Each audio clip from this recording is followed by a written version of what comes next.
여러분 안녕하십니까?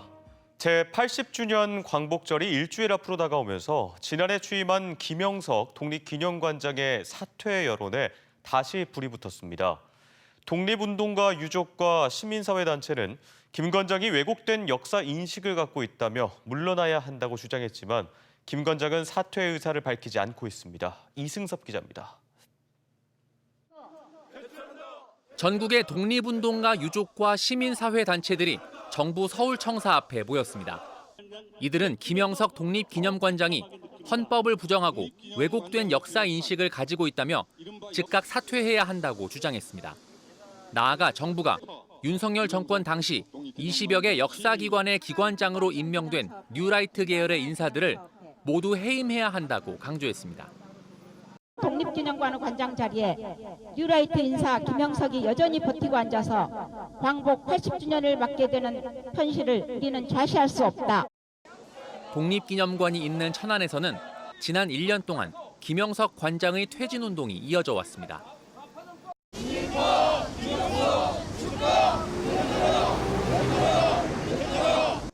천안 시민들은 숱한 독립운동가를 배출한 고장의 후손으로서 김 관장을 독립기념관장으로 인정할 수 없다고 말했습니다. 김영석 독립기념관장은 반헌법적 인사이며 뉴라이트 인사라고 생각합니다. 그래서 천안 시민으로서 너무 부끄럽다 생각해서 저희가 더욱더 이렇게 매전하게 됐습니다. 김영석 관장은 지난해 부임하자마자 독립기념관 개관 이후 37년 만에 처음으로 광복절 경축 행사를 주관하지 않도록 해 빈축을 샀습니다. 행사 개최에 대해서 다시 한번 검토해봐라. 다른 어떤 방법이 좋겠는지 검토해봐라. 그렇게 지침을 줬지요. 독립기념관은 80번째 광복절인 올해 국민과 함께하는 기념 행사를 준비하고 있습니다. 독립기념관은 오는 15일 이곳 결의의 집에서 제80주년 광복절 경축식을 개최합니다. 김영석 관장은 사퇴 의사를 밝히지 않은 채 80주년 광복절 경축식에 참석할 예정입니다. MBC 뉴스 이승섭입니다. 천안시는 오는 14일 일본군 위안부 피해자 기림의 날을 앞두고 온라인 추모관을 운영합니다. 온라인 추모관은 광복절인 오는 15일까지 천안시청 누리집 추모 게시판을 통해 누구나 헌화와 추모 메시지를 남길 수 있습니다. 시는 또 오는 14일 국립 망향의 동산에서 기림의 날 추모 행사도 열기로 했습니다. 한편 일본군 위안부 피해자 기림의 날은 지난 2018년 국가기념일로 지정됐고 8월 14일은 위안부 피해자인 고 김학순 할머니가 1991년 피해 사실을 처음으로 공개 증언한 날입니다. 최근 대전의 한 돌봄센터에서 초등학생과 종사자 등 20명 가까이 집단 식중독 증세를 보였습니다. 이들은 점심으로 배달 도시락을 먹고 탈이 났는데 폭염 속 식중독에 잇따르면서 식품 위생에 비상이 걸렸습니다. 김성국 기자입니다. 대전 서구의 한 돌봄센터. 지난달 29일 초등학생 18명 가운데 14명과 종사자 5명 등 19명이 복통과 설사 등 식중독 증세를 보여 병원 치료를 받았습니다. 특히 초등학생 4명은 증상이 심해 일주일 넘게 병원에 입원해야 했습니다. 모두 19명이 식중독 의심 증세를 보인 건 외부 업체에서 만든 도시락을 점심으로 먹은 뒤부터입니다. 문제가 된 도시락에는 햄 달걀 스크램블과 배추 겉절이 등이 포함됐고 보건당국은 달걀이 원인이었던 것으로 추정하고 있습니다. 실제로 입원한 어린이 3명의 검체에서 살모넬라균이 검출됐기 때문입니다. 여름철에 보통 식중독이 많이 발생을 하는데 이게 이제 달걀에서 기인에서 나오는 식중독들이 되게 많습니다. 계란 같은 경우 표피에 이게 묻어있을 수가 있어요, 껍질에. 대전 서구는 도시락 업체의 조리도구와 식재료들을 수거해 대전 보건환경연구원에 검사를 의뢰했습니다. 또 현장 점검에서 주방의 위생 상태 등이 불량한 것을 확인하고 해당 업체에 과태료를 부과했습니다.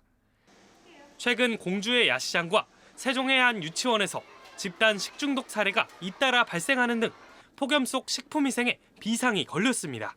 MBC 뉴스 김성국입니다.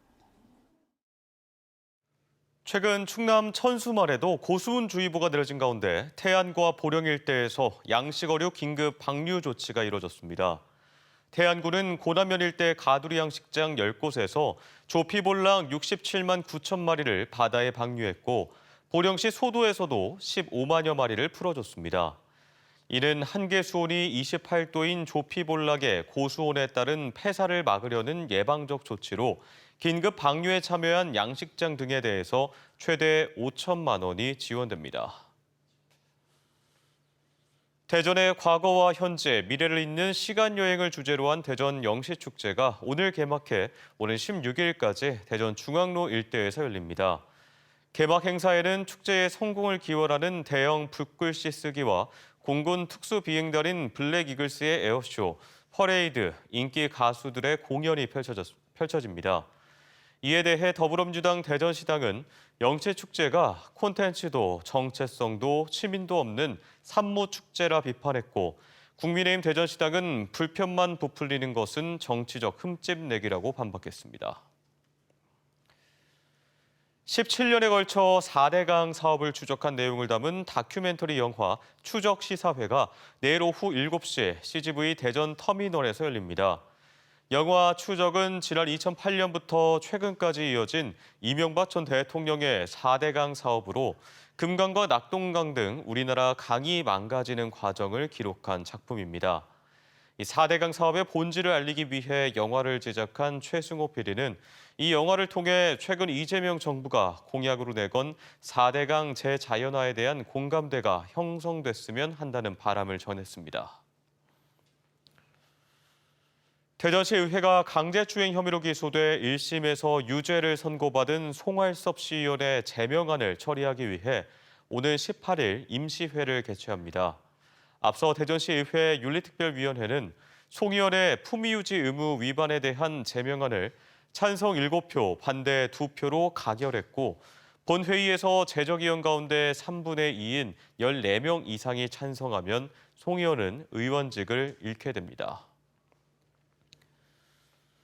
어제 오후 8시 50분쯤 당진시 송산면의 한 화학약품 제조 공장에서 작업 중 황산이 튀어 노동자 2명이 양팔 등에 2도 화상을 입고 인근 병원으로 옮겨졌습니다. 경찰은 운반용 탱크로리 차량에서 황산을 옮기는 과정에서 일부가 작업자들 신체에 튄 것으로 보고 정확한 경위 등을 조사하고 있습니다. 오늘 오후 1시 10분쯤 천안시 쌍용동의 한 아파트 지하주차장에서 불이 나 1시간 10분 만에 꺼졌습니다. 이 불로 2명이 연기를 흡입해 이 중 50대 여성이 병원으로 옮겨졌고 SUV 한 대가 전소됐습니다. 경찰과 소방당국은 전기차가 아닌 SUV에서 불이 시작된 것으로 보고 정확한 화재 원인과 피해 규모를 조사하고 있습니다. 정부의 의대생 복귀 지침에 따라 지역 의대들도 학제 개정 등 후속 대책 논의에 들어갔습니다. 대전권 의대들은 유급, 재적 대상의 학점 이수를 보완하기 위해 학사 일정 등을 연장하고 재시험을 치르거나 유급 처분은 유지하되 학칙 개정을 하는 방안 등을 검토하는 것으로 알려졌습니다. 다만 의대 교육과정 압축에 따른 부실 교육 우려와 의대생만을 위한 특혜라는 비판도 여전한 상황입니다. 2027 충청 유니버시아드 대회 조직위원회가 김태균 전 야구 선수를 대회 공식 홍보대사로 위촉했습니다. 김태균 홍보대사는 충청에서 열리는 세계적 스포츠 축제를 알릴 수 있어 영광이라며 국민적 관심과 응원을 이끌 수 있도록 책임감을 갖고 홍보 활동에 임하겠다고 소감을 밝혔습니다. 2027 충청 유대회는 오는 2027년 8월 1일부터 12일간 충청권 4개 시도에서 열리며 150여 개 나라 15,000여 명이 18개 종목에서 경쟁합니다. 세종에서 민간임대 아파트 회원 모집 광고를 임차인 모집으로 오인해 금전적인 피해를 입는 사례가 발생해 주의가 필요합니다. 세종시는 가칭 조치어릅 중립리 49층 민간임대 아파트 회원 모집 광고와 관련해 계약 해지나 계약금 환불 거부 관련 민원이 잇따르고 있다고 밝혔습니다. 뉴스를 마칩니다. 고맙습니다.